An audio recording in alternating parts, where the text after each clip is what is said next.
What's up, my Lux babes? Welcome back to my channel. In this video, I'm gonna be showing y'all step by step how I sold my flip over method wig, versatile wig, whatever you want to call it. Y'all know I love hopping right on into my video, so here we go. Let's start it off like this. So wait, first you gotta follow me on Instagram. You gotta follow me on Instagram first, sis. Hold on, wait, let's not forget that. Go ahead, follow me. Check out my personal page and my hair page. If you type in Luxsharee, it should really just pop right up. But anyways, here I am just parting out my leave out. You don't want to have like too much leave out really with the flip over. That's the whole purpose to me, is to have minimum leave out and get a popping style. So that's my opinion on it.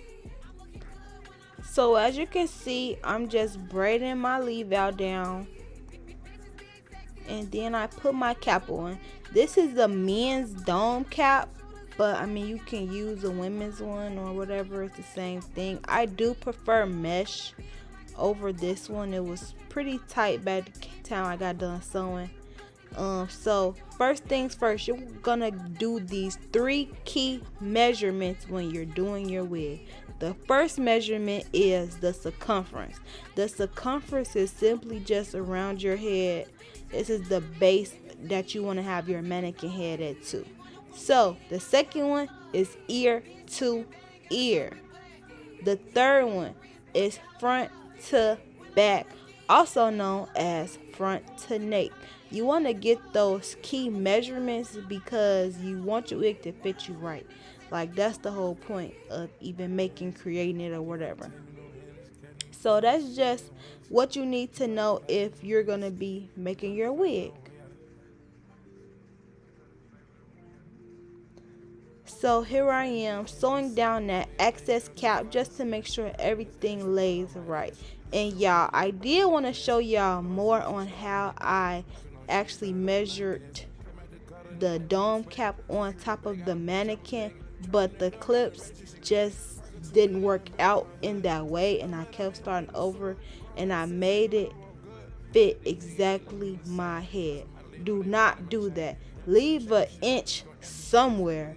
Jeez, when I tell y'all this wig was so tight on my head, I mean, I got used to it. Like, it wasn't that tight, but I could have used a little space somewhere. I made it fit exactly to my head. So just leave a little space, a little room somewhere if you're going to be making this wig from scratch. The good thing about this video is I'm showing y'all how to do the flip over method. This will show you how to lay your tracks. You can use this for so many different things. I use this same method when I do half up, half downs, when I do quick weaves or whatever, when you don't want the tracks to show but you want to overlay them and get them flat. So let's get on into it. So here I am sewing the first track onto this wig. I'm going down the perimeter, and I also starting about where my ear would be, like about at the top of my ear. You want to do that because when you put the tracks on top of each other, it's gonna stack, and when it stack, it's gonna be invisible. You're not gonna be able to see no track in sight. So that's the key to the flip over method. We all know that Ivy came up or created this method years ago or whatever the case, and it has evolved in such a way, you know, unexplainable, and has became a key in my hairstyling journey. Like when I did my half up, half downs, and I wanted the tracks to be seamless because I don't like leaving hair out in the back. To me, I just feel like that's pointless to have hair down in the back too, like the person's like real natural hair to cover the tracks. So I used the flip over method essentially, so it helps. So here I just showed y'all that the track should be in the U shape. So you see the first track is in a U. You're going to continue to follow that pattern the whole way through. The whole way through. You're not going to sew no other type of way.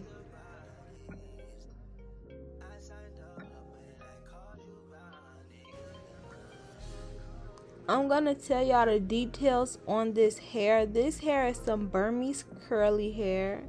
Two 22s and one 20-inch bundle. I love using Burmese curly or deep wave when I'm wearing my real hair, and I just like to blow dry it out because it gives a texture look that matches with my natural thickness. And I love that because it blends so seamlessly. If you guys want more details on this vendor, click the link down low in the bio and there'll be more information.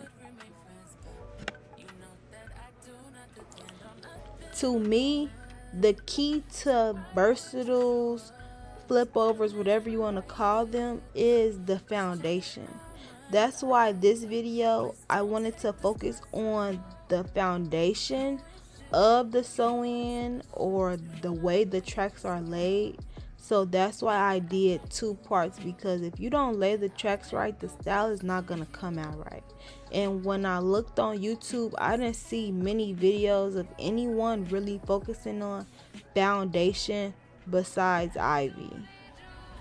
So I wanted to create a video where you guys can get the foundation down, especially if you're a hairstylist or just someone wanting to learn how to do their own sewing, wanting to do their own hair in a flip over. Like, either way, I wanted to make that for y'all.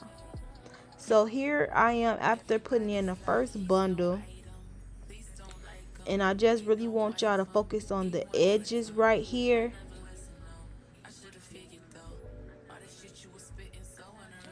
Every time I sew close to the edges, I always go an inch, like a little centimeter, not even an inch, like a little centimeter above the previous track, and then sew directly along the other track, just so you can have it start to have that stacked motion that I told y'all about. So here you can see it very clear what I'm doing.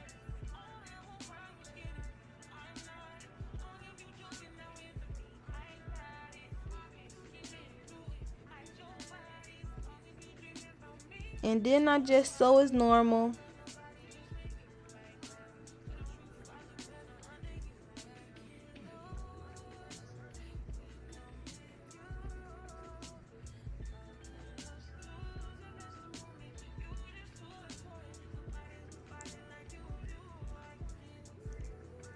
I use the T-pen so they can help guide me while I sew also. And if you guys want more insight to how I sew, I think I have more videos going into a little more details, but I just feel like the more you watch the video, you'll be able to catch on if you know a little bit about hair or whatever.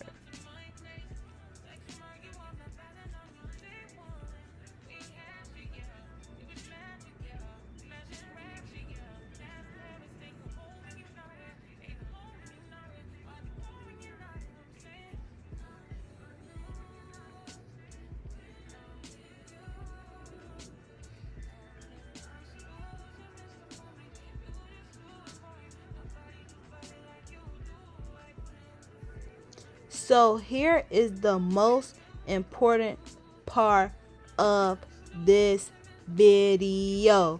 This right here. So we're closing out our U. When you're closing out your U, you don't want an uppercase U. Or if you do have an uppercase U, you want the uppercase U to transition into a lowercase u. You don't want a long uppercase U. No.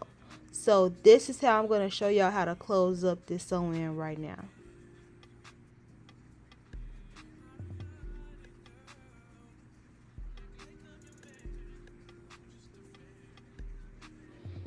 So y'all about to see what I'm about to do to make sure that this closes up right. I cut it right there. I cut it in the back part so I can seamlessly close the U. Seamlessly.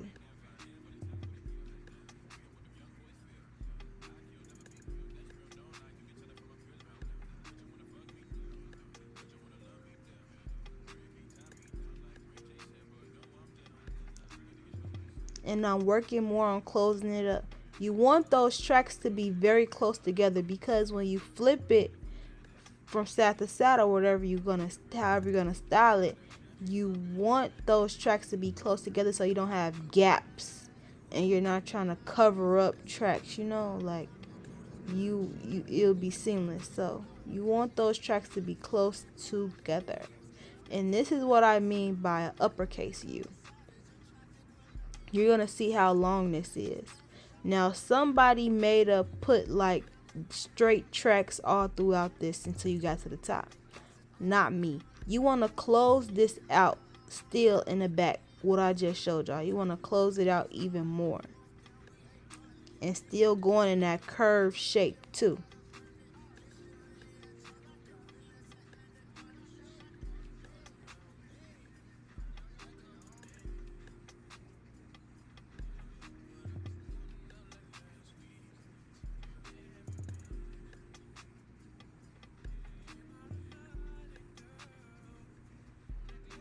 I really hope this is not too advanced for y'all. I hope y'all learning and catching on.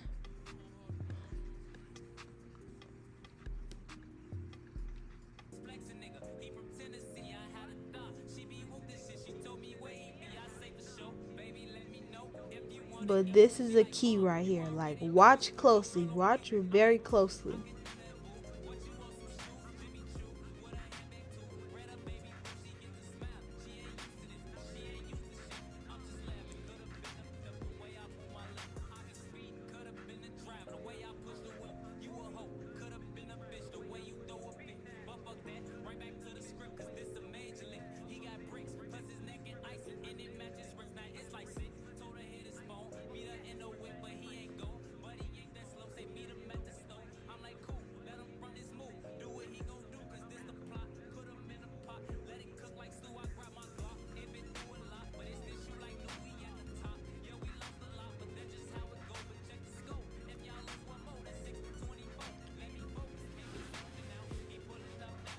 Now that I have completely closed out this U, I'm going to take a teensy tiny track and lay it in between, and then put another teensy tiny track right on top and close this thing out.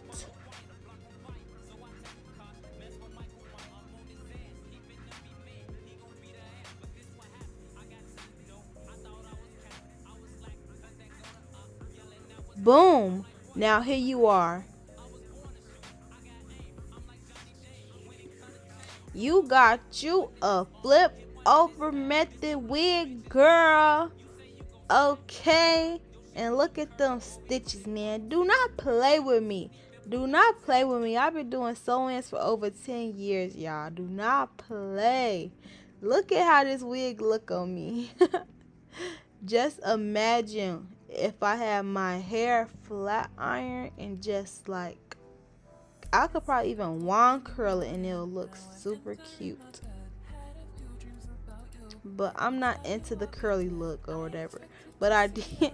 Don't pay me no attention, y'all. But this my braid down and whatnot. Just showing y'all what that looks like. I did a anchor braid just so I can sew the cap on all around.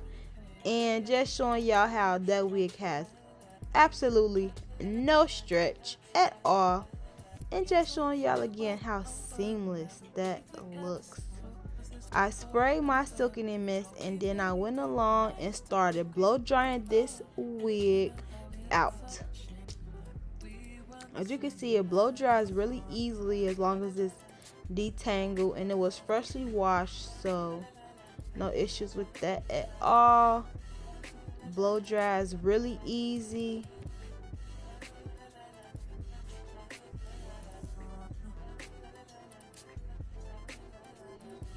And then a hot comb it just to make sure everything is flat.